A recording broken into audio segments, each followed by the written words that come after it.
आपल्याला वेळ कमी आहे, घोषणामध्ये वेळ घालवायला नको। आपण सगळ्यांनी गेले 2 दिवस सगळ्यांनीच मन लावून इथं झालेल्या मार्गदर्शनाचा अतिशय चांगला असा फायदा घेतला असेल असं मला विश्वास आहे। आपल्या या 2 दिवसाच्या शिबिरामध्ये अनेक विचार आपण ऐकले। या सर्व विचारांना एकच दिशा होती आणि ती म्हणजे आपण सगळ्यांनी ताकदीनं एकत्रित यावं आणि महाराष्ट्रामध्ये परिवर्तन करण्यासाठी प्रयत्नाची पराकाष्ठा करावी। देशातली परिस्थिती आपल्याला सोयीची आहे, राज्यातली परिस्थिती सोयीची आहे। पानटपरीच्या दुकानावर जर गेला तर तुम्हाला लोक हेच सांगतील की शरद पवार साहेबांच्या बाजूने आम्ही उभा आहोत। कुठल्याही सामान्य माणसाला शरद पवार साहेब, उद्धव ठाकरे साहेब यांच्या मागे उभा राहण्याची उत्स्फूर्त अशी प्रेरणा आज महाराष्ट्रात तयार झालेली। जागा वाटप पुढच्या काही दिवसात पूर्ण होईल। काही जागा आपल्याला मिळतील, काही शिवसेनेच्या उद्धव ठाकरे यांना मिळतील, काही काँग्रेसला मिळतील। ते पवार साहेब राष्ट्रीय स्तरावर त्याचा निर्णय घेतील। पण एकदा निर्णय झाल्यानंतर आपण प्रयत्नाची पराकाष्ठा सगळ्यांनी जो त्या ठिकाणी महाविकास आघाडीचा उमेदवार असेल त्याच्या विजयासाठी आपण अंग झटकून काम केलं पाहिजे। आमचा पक्ष नाही, शिवसेनेचा आहे, काँग्रेस आहे अशा याच्यात न राहता आपण पूर्ण ताकदीनं महाराष्ट्रामध्ये लोकसभेच्या जास्तीत जास्त जागा निवडून आणल्या तर राज्याचं गणित फार सोपं होईल। आपण निष्ठेनं पवार साहेबांच्या मागे राहिलेला आहात। 2 दिवसापूर्वी परवा संध्याकाळी महाराष्ट्रातले लोकसभेचे आणि विधानसभेचे जे उमेदवार होऊ शकतात अशांची बैठक आम्ही परवा रात्री घेतलेली होती। प्रयत्न आपला हा आहे, येणाऱ्या लोकसभेत आणि विधानसभेमध्ये महाराष्ट्रात सर्वोत्तम कामगिरी राष्ट्रवादीची झाली पाहिजे। आणि ही करत असताना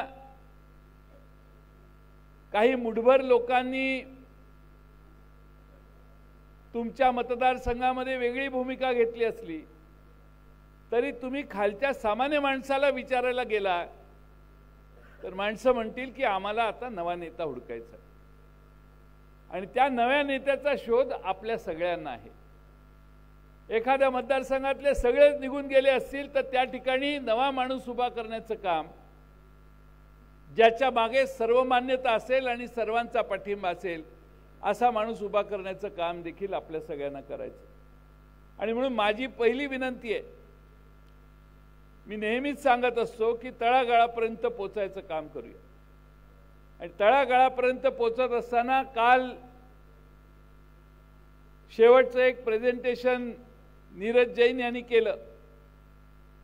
थोडासा वेळ झाला होता, आपली थोडीशी क्षमता ऐकण्याची कमी झालेली होती, पण त्यातला मुद्दा हा आहे की या पवार साहेबांच्या आणि राष्ट्रवादीच्या मागे, पुरोगामी विचाराच्या मागे आम्ही का राहिलोय याचं स्पष्टीकरण त्या प्रेझेंटेशनमध्ये होतं। अर्धवट राहिलं, परत काही जिल्ह्यांमध्ये ठेवायची व्यवस्था मी मगाशीच त्यांना आणि इतर जिल्ह्याच्या अध्यक्षांना बोलवून केलेली आहे। आपल्या सर्वांना माझी विनंती आहे की पुढच्या काळात अनेक गोष्टी होणार आहेत। प्रचंड भपकेबाजपणा समोरच्या बाजूला दिसेल। सरकार त्यांचं असल्यामुळे सरकारचं व्यासपीठ हे पक्षाचं व्यासपीठ आहे असं समजून काही लोक देशात आणि महाराष्ट्रात वागतायत आणि त्यामुळे त्या भपकेबाजीला घाबरू नका।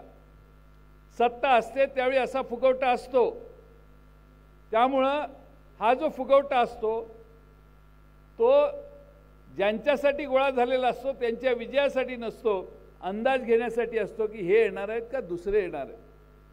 त्यामुळे सभेतली निम्मी माणसं विचार करत असतात यांचं सरकार येईल का त्यांचं सरकार, आणि ती बाजू कुणाचीच बाजू घेत नाहीत ती लोक। आणि म्हणून आपण निर्धास्त राहून ठामपणाने काम करायला सुरुवात करावी. सगळे तालुका अध्यक्ष या ठिकाणी आहेत. सगळ्या तालुका अध्यक्षांना माझी विनंती आहे, जरा आपल्याला स्पीड वाढवला पाहिजे. आपण महाराष्ट्रामध्ये प्रत्येक तालुक्यात पवार साहेबांचा राष्ट्रवादी काँग्रेस त्या ठिकाणी सक्षमपणाने उभा आहे. पण काही तालुक्यांची जबाबदारी विधानसभा आपण लढवत असल्यामुळं, लोकसभा लढवत असल्यामुळं जास्त मोठी आहे. काही जिल्हाध्यक्षांची जबाबदारी मोठी आहे. त्या सर्वांना माझी सूचना आहे की थोडासा व्यवस्थितपणाने विधानसभा मतदारसंघात आणि लोकसभा मतदारसंघात आपला उमेदवार विजय होण्यासाठी काय केलं पाहिजे याचा विचार करून काम करा. वरून आल्याशिवाय काम करायचं नाही हे डोक्यातनं काढा. तुम्ही इनिशिएटिव्ह घेऊन काम करायला सुरुवात करा.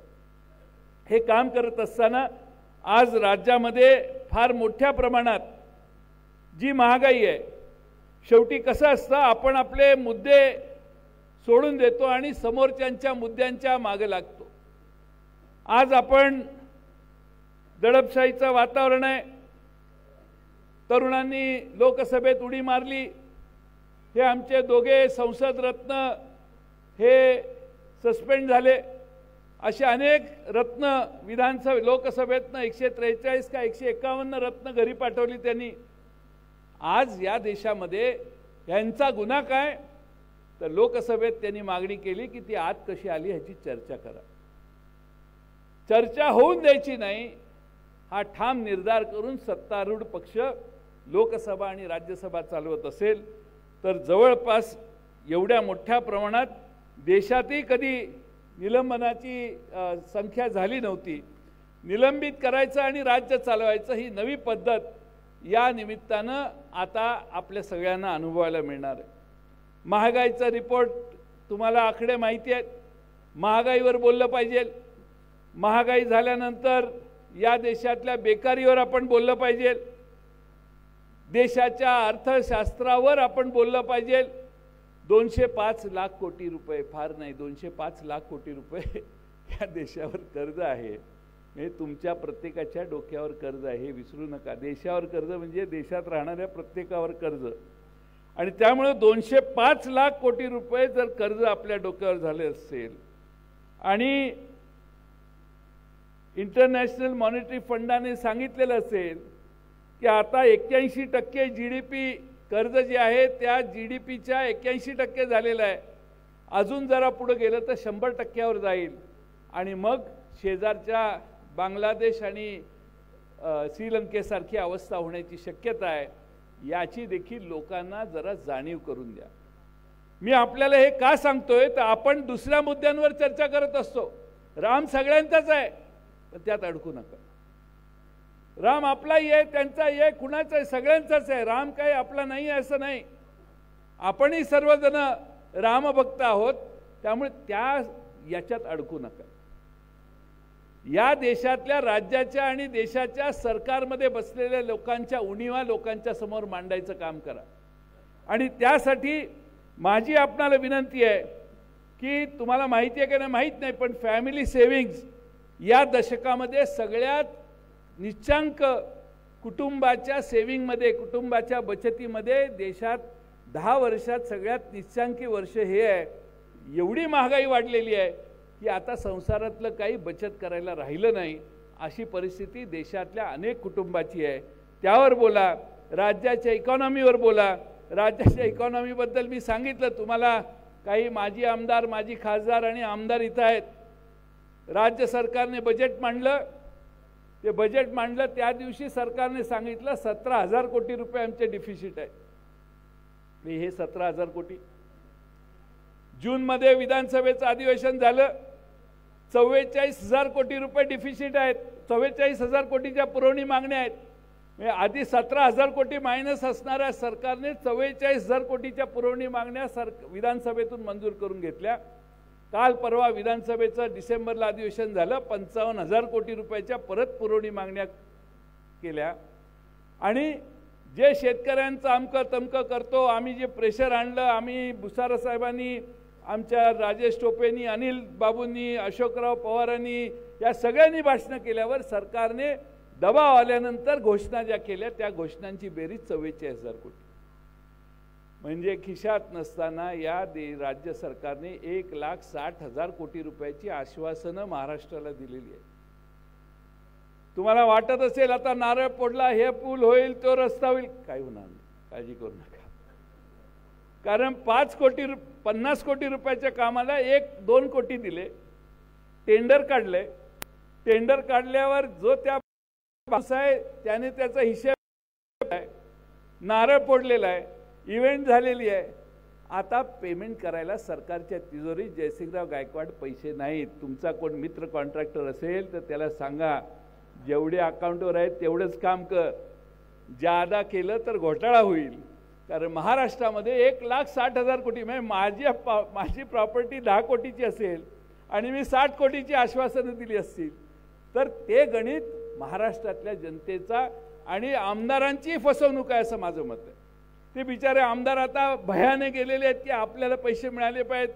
बरेच आमदार आमच्याकडचे जवळचे म्हणतात की काय आपल्याला काहीच निधी नाही मिळाला, त्यांना फार निधी मिळाला। अरे त्यांना निधी मिळालेला नाही आहे, त्यांना नुसती हूल दिलेली आहे। आपल्याला पुढचं सरकार आपलं येईल त्यावेळी आपण मागचा बॅकला भरून काढून तुम्हाला पैसे द्यायची व्यवस्था आम्ही करू, तुम्ही काही चिंता करू नका। त्यामुळे त्यात अडकू नका। हा 8 महिन्याचा कालावधी आहे, 9 महिन्याचा कालावधी आहे। आपण सगळ्यांनी ताकदीनं लढलो तर महाराष्ट्रात शरद पवार साहेबांनी 50-60 आमदार शून्याचे आणायचे, एकदा नाही, दोनदा नाही, 3दा कर्तबगारी केलेली आहे। त्यामुळे तुम्ही अशा नेत्याच्या पक्षात आहात की जो महाराष्ट्रात पुन्हा एकदा बदल करू शकतो। आज त्यांच्या वयाचा दाखला देऊन काही लोक म्हणतात आता कसं जमणार। पवार साहेब अनेक ठिकाणी भाषण करताना म्हणतात की मी अजूनही वय तरुण आहे। आम्ही ज्यावेळी त्यांच्याशी बोलतो त्यावेळी ते आमच्यापेक्षा तरुण आहेत, हा सतत आम्हाला भास होतो। त्यामुळे ही खात्री बाळगा की महाराष्ट्रात ज्यावेळी पवार साहेबांचा झंझावात फिरेल त्यावेळी महाराष्ट्रामध्ये लोक पवार साहेबांच्या मागे उभा राहतील आणि ताकदीनं महाराष्ट्र पुन्हा एकदा पवार साहेबांच्या म्हणजे शाहू फुले आंबेडकरांच्या विचाराला प्रतिसाद देईल, हा माझा विश्वास आहे। मी फार वेळ आपला घेणार नाही कारण पवार साहेबांचं भाषण वेळेत संपवायचं आहे, बोलण्यासारखे बरेच विषय आहेत। पण 1-2-3 विषय या ठिकाणी फक्त जाता जाता मी सांगतो। इथं शेजारी निळवंडे धरण आहे। मी महाराष्ट्राच्या विधानसभेत 1990 साली गेलो, त्याच्या आधी 20 वर्ष म्हणजे 1970 सालापासून निळवंडे भाषणं विधानसभेत झालेली। आपल्या 2019 साली आपलं सरकार आलं, त्याच्या आधी 1100 कोटी रुपये त्या धरणावर खर्च झालेले, काम 45% पूर्ण होते। आपल्या 2.5 वर्षाच्या काळात आपण 900 कोटी रुपयापेक्षा थोडेसे जास्त पैसे खर्च केले आणि ते काम 90% पूर्ण केलं। 45% 90% केलं। जवळपास सगळी कामं आपल्या काळात झाली। आता सन्माननीय प्रधानमंत्र्यांनी त्यांचं अलीकडच्या काळात उद्घाटन केलं असं मी बातमी ऐकली। पण आपण अशी कामं महाराष्ट्रातल्या वेगळ्या भागात केली। इकडच्या नाशिक जिल्ह्यातलं पाणी वळवून इकडं आणायचं, ज्याचा नगर जिल्ह्याला फायदा होणार आहे, सगळ्या मराठवाड्याला फायदा होणार आहे। त्या वळण बंधाऱ्याला गती देण्याचं काम देखील आपण केलं। त्या ठिकाणी विदर्भामध्ये वैनगंगा टू नळगंगा जोडण्याच्या कामाचा सुरुवातीपासून ती कल्पना होती, पण आपण जास्त त्याला प्रोजेक्शन देण्याचं काम केलं, त्याच्याही परवानगी आता येतील। त्यामुळे महाराष्ट्रामध्ये बराच मोठा बदल हा या सगळ्या काळात करण्याचं काम आपल्या सगळ्यांना करायचं आहे। मी आपणाला एवढीच विनंती करतो की आज आपण एका चांगल्या शिबिरातून जात असताना या व्यासपीठावर जे या ठिकाणी बोलले त्यांच्यातून काही ना काही आपण परत घेऊन जाल असा मला विश्वास आहे।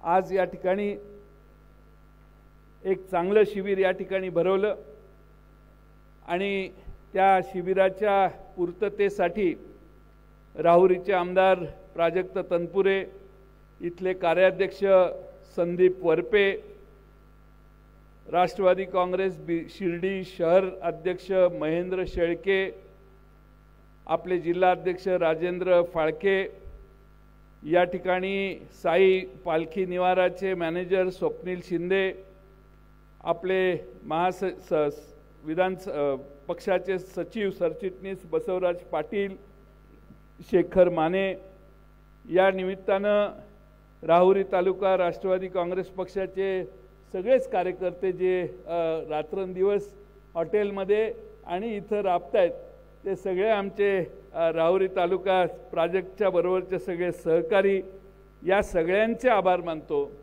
हा सगळा परिसर हितेंद्र ठाकूर यांचा आहे, त्यांचेही या ठिकाणी आभार मानतो।